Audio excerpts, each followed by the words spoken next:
Allah masih memperkenankan kita hidup sampai hari ini dengan membawa keimanan di dalam diri kita. Semoga dengan itu semua Allah ridha sampai dengan kehidupan kita pada hari ini. Karena tidak sedikit orang-orang yang disebut oleh Allah dalam Al-Quran mengalami kerugian karena tidak membawa nilai iman dalam dirinya. Allah berfirman dalam Al-Quran, surah ke-103, disebut dengan surah Al-Asr. Wal 'asr innal insana lafi khusr illa alladhina amanu. Sungguh, demi waktu yang kami berikan kesempatan pada setiap manusia untuk beraktivitas, banyak manusia yang rugi dalam menjalani kehidupannya, kecuali di antara yang rugi itu ada yang beruntung karena hidupnya membawa nilai keimanan. Tapi juga ada orang-orang yang beriman, tapi tidak diakui imannya oleh Al-Quran karena tidak mampu membuktikan keimanannya dengan berbuat atau melakukan segala amal soleh dalam kehidupan. Ada orang-orang di zaman Nabi datang kepada Rasulullah SAW mengatakan, "Ya Rasulullah, saya sudah beriman." Tapi tiba-tiba belum sempat Nabi menjawab, turun langsung ayat. Statementnya dari Allah Subhanahu wa taala diabadikan di Quran surah ke-49 ayat yang ke-14. Qalatil a'rabu amanna. Ada orang-orang Arab Badui berkata kepada Muhammad, "Kami telah beriman." Qul lam tu'minu. Katakan pada mereka, iman kalian tidak serius. Kalian belum beriman. Walakin qulu aslamna. Katakan kalian baru masuk Islam. Walamma yadkhulul imanu fi qulubikum. Sementara iman itu baru sekedar di lisan saja dengan mengucapkan syahadat, tapi tidak masuk ke dalam hatinya. Beda antara iman yang masuk ke dalam hati dengan yang hanya di lisan saja. Sama dengan ketika seseorang yakin dan cinta pada apa yang ia kemudian hadirkan dalam kehidupan. Seorang ibu yang mengatakan cinta kepada anaknya, dan cinta itu lahir dari dalam dirinya, kolbunya, maka perhatian dalam diri akan mengalir kepada seluruh anggota tubuhnya. Ketika bahasa ibu mengatakan, "Nak, ibu sayang dengan kamu," maka matanya akan menatap dengan penuh rasa sayang. Lisannya akan berkata yang baik-baik. Tangannya akan membelai dengan penuh kebaikan. Dan derap kakinya akan dilangkahkan demi menghadirkan cinta terbaik untuk anaknya. Jadi iman, keyakinan, cinta, itu selalu dibuktikan dengan tindakan yang baik. Ada orang-orang yang mengatakan saya beriman, tapi imannya tidak sampai ke hati. Sehingga ketika dituntut untuk mengerjakan pembuktian dalam imannya, maka tidak keluarlah kemudian amalan-amalan dalam seluruh anggota tubuhnya. Dia katakan saya beriman, tapi diminta sholat, dia tidak mau sholat. Saya beriman, diminta zakat, dia enggan berzakat. Maka kata Al-Quran, orang seperti ini baru beriman di lisannya, tapi belum sampai kepada jiwanya. Bila iman telah sampai kepada hatinya, maka oleh hati akan diteruskan sampai ke wajah, ke mata, ke lisan, ke tangan, sampai ke ujung kaki. Maka mata orang beriman akan beda cara memandang dengan mata orang-orang yang belum beriman. Ketika ibu ingin memandang, ada ayat khusus tentang pandangan kita. Ibu ada di Quran surah ke-24 ayat 31 misalnya. Wa kullil mu'minati. Perhatikan para ibu yang budiman, yang insya Allah dimuliakan oleh Allah Subhanahu wa taala. Tidak cukup dengan amin, kita lihat dulu ya. Karena kemuliaan yang datang dari Allah harus diukur dengan ukuran Allah. Dan ukuran Allah tidak cukup dengan kalimat amin. Karena kalimat amin terletak setelah iyyaka na'budu wa iyyaka nasta'in. Di na'budu dulu baru nasta'in. Kullil mu'minati, dan katakan pada perempuan-perempuan yang merasa punya iman. Jadi sebelum fungsi mata disebutkan, imannya dulu kemudian dihadirkan. Jadi seakan-akan Allah ingin mengatakan perempuan yang punya iman beda cara pandangnya dengan perempuan yang belum beriman. Yaghdudna min absarihinna. Maka pandangannya hanya akan digunakan pada yang baik-baik. Yang tidak baik menurut Allah, dia akan palingkan. Sama dengan lisan. Ketika ibu akan bicara, berkata sesuatu, itu imannya dulu yang disebutkan. Quran surah ke-49. Ayat 11 sampai dengan ayat 12. Ya ayyuhalladzina amanu, la yaskhar qaum min qaum. Hei orang-orang yang telah menyatakan di Allah, jangan saling mencela. Jangan mencela. Ketika disebutkan lisan jangan mencela, imannya dulu yang disebutkan. Seakan-akan kata para ahli tafsir, orang yang beriman, dia akan menahan lisannya dari celaan. Karena ketika itu dilanggar oleh lisannya, ini menunjukkan ada yang salah dengan imannya. Nah, kalau dikumpulkan semua perbuatan baik itu, dari ujung kepala sampai dengan ujung kaki, matanya baik, lisannya baik, tangannya baik, sampai kakinya baik, maka semua perbuatan yang didasari oleh iman, perbuatan disebut dengan amal, perbuatan yang disukai oleh Allah karena iman disebut dengan salih. Maka muncullah kalimat salih. Disatukanlah kemudian di surah itu, illalladzina amanu wa amilus salihat. Kecuali orang-orang beriman dan mau membuktikan imannya dengan mengerjakan semua perbuatan yang baik menurut Allah. Disebut amal soleh. Nah, iman dan amal soleh ini, inilah yang mengantarkan kita insya Allah mendapat berita gembira, jaminan surga bahkan sebelum wafat. Jadi ada kalangan manusia yang diberikan kabar gembira langsung oleh Allah, sebelum wafatnya dia sudah mendapat jaminan dari Allah mendapatkan surga. Itu ada di Quran surah kedua Al-Baqarah ayat 25. Paling kanan sebelah atas.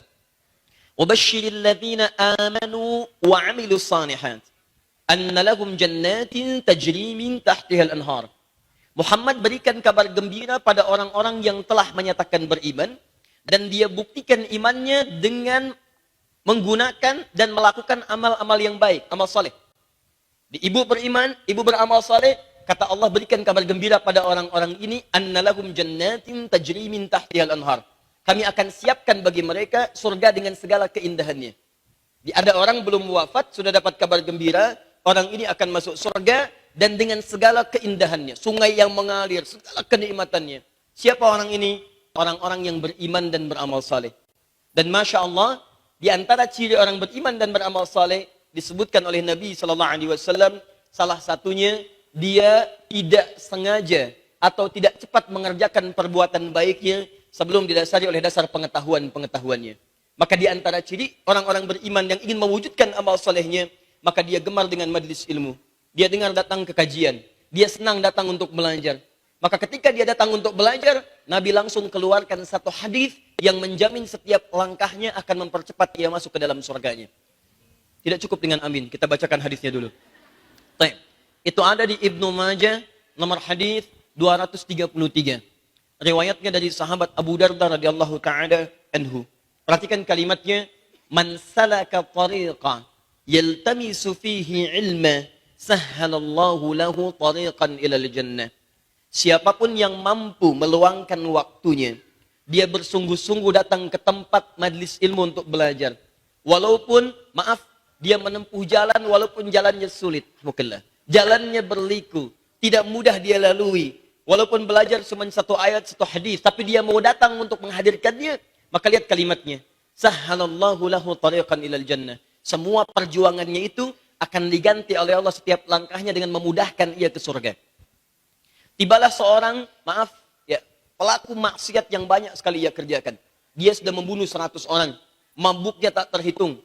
Jadi kalau ada orang sekarang masih mabuk, dia telat. Sudah ada yang mabuk lebih dulu dan banyak sekali mabuknya. Dan jangan bersaing dengan orang ini, karena Anda tidak akan menang. Baik, tapi hidayah datang kepada dirinya. Konsultasi dengan seorang alim, syekh, ustadz. Kata ustadz ini, kamu bukan berarti nggak bisa jadi baik. Kamu ini orangnya baik, cuman tinggal di lingkungan yang tidak baik. Pindahlah dulu dari lingkungan ini. Belajar ke seorang syekh di majlis ilmu sana. Setelah baik, kembali ke sini untuk berdakwah. Dia datang kemudian menempuh jalan, pergi ke majlis ilmu itu. Di pertengahan jalan tiba-tiba ajalnya hadir. Lebih cepat dari apa yang ia duga. Maka perhatikan kalimatnya. Di jalan dia bertobat menuju majlis ilmu. Tobatnya menggugurkan dosa-dosanya. Orang yang selalu ingin tobat disebut dengan tawwabin. Orang tawwabin, rumusnya di Quran dicintai oleh Allah subhanahu wa ta'ala. Quran surah kedua Al-Baqarah di akhir ayat 222. Paling kanan di pertengahan. Innallaha yuhibbut tawwabin. Sungguh Allah mencintai orang-orang yang mau bertobat. Kemudian cinta Allah ketika diberikan pada seorang hamba, maka hal yang Allah berikan pertama kali pada yang dicintainya adalah ampunan dari semua dosanya. Rumusnya ada di Quran surah ketiga Ali Imran ayat 31. Paling kiri sebelah atas. Qul in kuntum tuhibbunallaha fattabi'uni yuhibbukumullah wa yaghfir lakum dzunubakum. Katakan Muhammad pada orang-orang yang serius mencintai aku. Ikuti tuntunanku, tuntunan Nabi, maka aku akan mencintaimu. Sekarang perhatikan persamaannya. Kalau aku mencintai seorang hamba, kata Allah, yuhibbukumullah wa yaghfir lakum dzunubakum. Maka hal pertama yang aku berikan pada orang-orang yang aku cintai adalah aku gugurkan semua dosa-dosanya. Orang tadi bertobat, mendapatkan cinta Allah. Orang tadi dapat cinta Allah, digugurkan semua dosa-dosanya. Saat digugurkan itulah kemudian ia melangkahkan kakinya untuk belajar, belum sampai ke majlis ilmu, tiba-tiba datang ajalnya dan seketika keluar kalimat langsung dari Allah Subhanahu wa taala, waqa'a ajruhu 'ala Allah, pahalanya ditetapkan oleh Allah, dakhalal jannah. Kisah itu diabadikan kemudian di Quran surah keempat, An-Nisa. Surah para ibu. Surah para perempuan. Ayat yang ke-100, paling kiri sebelah bawah. وَمَنْ يَخْرُجْ مِنْ بَيْتِهِ مُهَاجِرًا إِلَى اللَّهِ وَرَسُولِهِ. Awal ayatnya, وَمَنْ يُهَاجِرْ فِي سَبِيلِ اللَّهِ يَجِدْ فِي الْأَرْضِ مُرَغَمًا كَثِيرًا وَوَسَعًا وَمَنْ يَخْرُجْ مِنْ بَيْتِهِ مُهَاجِرًا إِلَى اللَّهِ وَرَسُولِهِ ثُمَّ يُدْرِكْهُ الْمَوْتِ فَقَدْ وَقَعَ أَجْرُهُ عَلَى اللَّهِ. Masya Allah. Siapa yang mau berubah, lebih baik lagi, dia mau berhijrah. Yang tadinya belum pakai hijab, dia mau pakai hijab. Yang tadinya kata-katanya kasar, dia mau jadi lebih lembut. Yang tadinya jarang ngaji, sekarang mau ngaji. Kata Allah, kalau dalam proses dia berubah itu, walaupun belum sempurna seperti orang kebanyakan menilainya, dan dia mau berubah, kemudian tiba-tiba wafat, maka Masya Allah, kata Allah, saya terima semua perubahannya, saya berikan pahalanya, dan saya jamin surganya. Sekarang saya izin bertanya pada ibu sekalian, siapa di antara ibu yang pernah bunuh orang? Angkat tangan. Saya serius. Saya telepon polisi suruh datang ke sini. Tidak ada. Siapa yang pernah mabuk? Minimal 100 kali dalam sehari. Tidak ada. 10 kali dalam sehari. Tidak ada. Maaf ya. Orang yang pernah mabuk, pernah bunuh orang, ingin ke majlis ilmu. Belum sampai, dosanya diampuni, masuk surga. Maksud saya, ibu sudah sampai di sini. Masa nggak bisa meraih surga ibu?